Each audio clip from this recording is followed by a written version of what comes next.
let you talk about what you like. Okay. Thank you. So has anyone seen that show on TV? Judge Judy. I was told to watch it today so I would know what Leonie was going to speak about. Okay, for those who don't know me, my name's Beck, and I am the Crime Prevention Officer for Whitehorse, so I cover all of Whitehorse. I have been a Box Hill, well, I've been a copper for 20 years, and I've been a Box Hill for the majority of those, so I'm familiar with pretty much all of the area.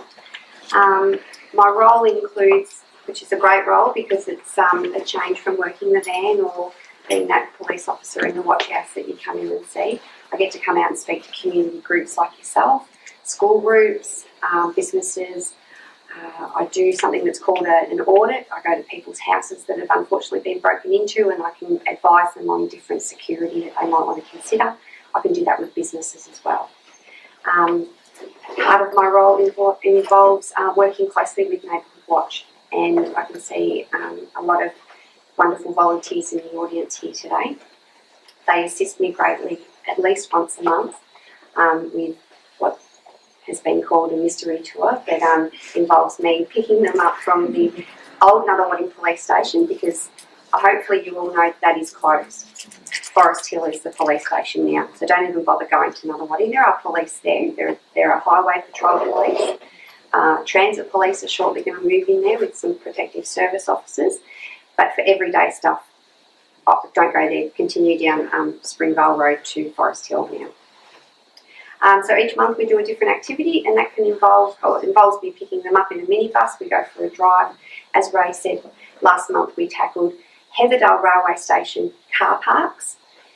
Heatherdale Railway Station car parks, majority are in Maroonda's area, but if any crime happens there, they do tend to get into our stats.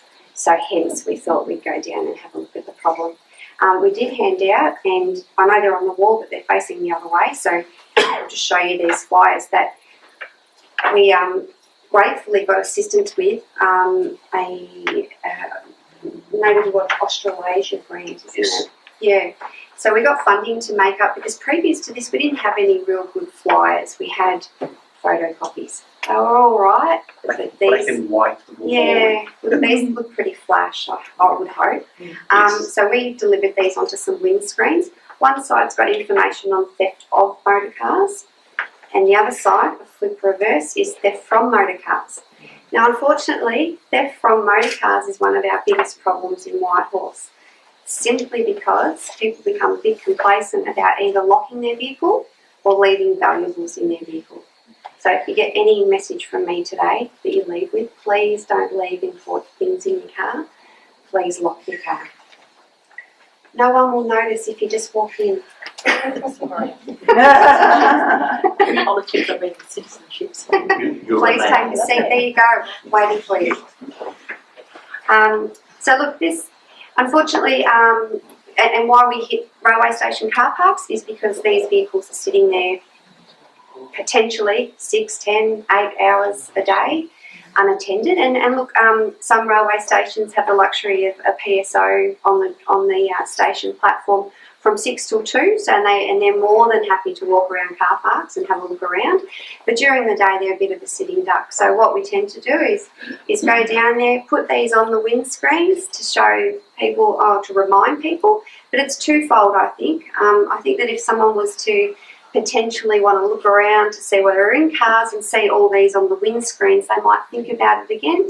It's got the Victoria Police badge all over it, and they think, oh, hang on, the coppers have been here, maybe they're going to come back. And again, when we're at Heatherdale Railway Station, it's bordering on the big section of the car park is, if you're familiar, kind of under Eastlink, I suppose, under there, and in a semi-industrial area. So we had a few mechanics kind of, what are you doing? I think a lot of people think they're getting fined, but they were pleasantly surprised to read that no, it's just some information. So that makes the awareness even better that way. Our other flyers consist of construction site thefts. That's a big one at the moment. And look, all these are available. Please take them when you leave. Construction sites, if there's any construction going on near you, houses under renovation or construction, please keep an eye out for them. If you see anyone come there late at night, You know they shouldn't be there. Go with that gut instinct. That doesn't seem right. Please ring 000 because they are likely to be there. Maybe removing copper piping. Maybe removing those new dishwashers, hot water services, all those new appliances that new homeowner's going, yeah, my house is nearly complete. Wow, look at it. It's at lock-up stage. Yeah, and then unfortunately someone takes all that really good gear in there. So if you ever see anyone suspiciously hanging around, cars driving past slowly, please take a number plate. Please give us a call. We won't think that you're strange doing that. We would be more than happy to follow that up. But please, at the time, stewing overnight and going, oh, geez, that car, that man looks suspicious in his balaclava and, you know, those bolt cutters, I don't know. Telling us the next day about that.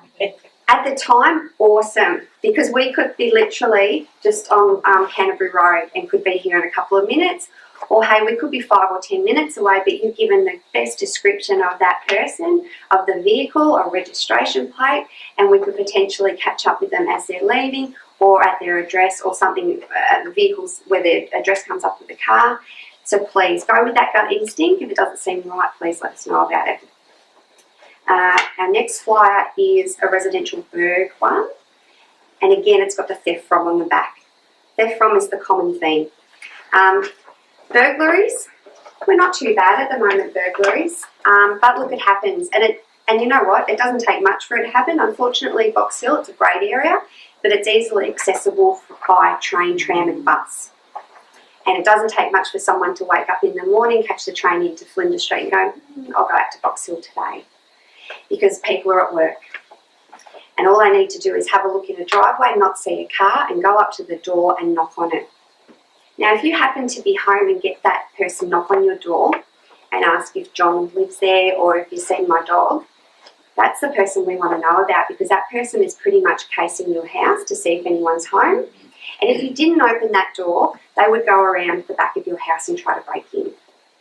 So please, again, if you happen to be home during the day and you get that person knocking on the door, or that person suddenly runs away from your door when you answer it, please be mindful of what they look like. Please call us straight away. 000, don't call the station. If you call the station at Box Hill, happy to speak to you, but I've literally got to hang up that phone, pick up another phone and ring into dispatch in town. Cut out the middleman, because that middleman could be by themselves in the watch house with 6 lines ringing and 3 people waiting at the front counter, and could easily be distracted to not pass that information on straight away. So 000 eliminates that. 000 gives the job straight to a unit, and it's allocated and tasked to that unit, so they have to attend, they have to follow it up. And that unit could just be a few streets away, or like I said, could be further away, but if you give a really good description. Yep, this bloke came to my door, he was wearing black. He had a backpack. He was last seen heading direction north in Main Street, and I think I saw him go up the driveway to knock, and he was knocking on another door.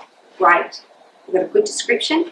We might get there straight away, or we might get to, we might not get there for a few minutes or half an hour, but we do a search around the area, a patrol. We might look at Blackburn Station. We might see someone fitting that description. In fact, I can tell you a story from around Blackburn Station. A woman came home from work one day. As she's kind of walking in the door, someone is running out of her house. Now she screams, she's, oh, like this. There were some builders across the road who heard her screaming. Oh, this, you know, worked out what was going on. They gave chase. He ran to Blackburn Station. In the meantime, she's on the phone to 000, and everyone ran. A few people ran out of the station, detectives included, ran out, jumped into some cars and drove down to Blackburn Station. He got on the train. He stupidly didn't get off at Laburnum. He went to he kept going on the train, and at that stage we got onto Box Hill and told them to stop the train. Unbeknownst to him, I had a table of flyers in the centre, and I had about, not personally me, but at the shopping centre there was about 70 what we call DTWs, training, probation Designated training. Yeah, so what they do is they come out from the academy and they choose shopping centres, and they break them up into maybe half a dozen groups. And what one group might be going out and checking cars, so they're using the radio and checking registrations. Maybe they're talking to people, checking people on the air, on the radio. They have a designated channel to do those checks, but when we're standing there, we're also listening to our channel to hear what's going on. So I'm standing there, and as I said, I've got a table, so I had about 10, I keep saying recruits, but trainees around, and they're giving out flyers, they're looking up one-way screws, models of cars to get out screws, and of course we hear this and we go, oh, well, I've never seen so many police run for the station, for the in-between Macca's and the train station, and get down at, well, this. When the train finally came to Box Hill, there was about, and I'm not exaggerating, there was about 30 or 40 coppers down there. And the train stops. The senior sergeant running the show just walked along the carriages looking, and you couldn't half miss him. He was fitting a very obvious description of what someone like that might look like. And of course, he was not making any eye contact with anyone. Tap on the window, come on. So he gets up. He leaves the backpack that he was carrying on the floor, and when he comes out, they're looking at him. Have you got something? No, I haven't got anything. The sergeant goes on, and the poor schoolgirl is sitting there. No, it's not mine. It's not mine. We get the backpack out, and he has a pair of socks in there. So he was using, he was breaking in his socks over his hands, not the preferred gloves. He's on the socks, and in the bag was cash and jewellery. So he'd obviously picked that house, the woman wasn't home, broke in, but she'd come home early, and that fantastic sequence of events led to his arrest. So please. You picked the wrong station. Oh, and only got off at Laburnum, different story. And can I say those recruits are pretty fit when they're at the academy. They could run. Oh, you know what? They would have the best war story ever to go back to the academy. You know, they were so excited. I'll never see so much excitement. So that gives you tips about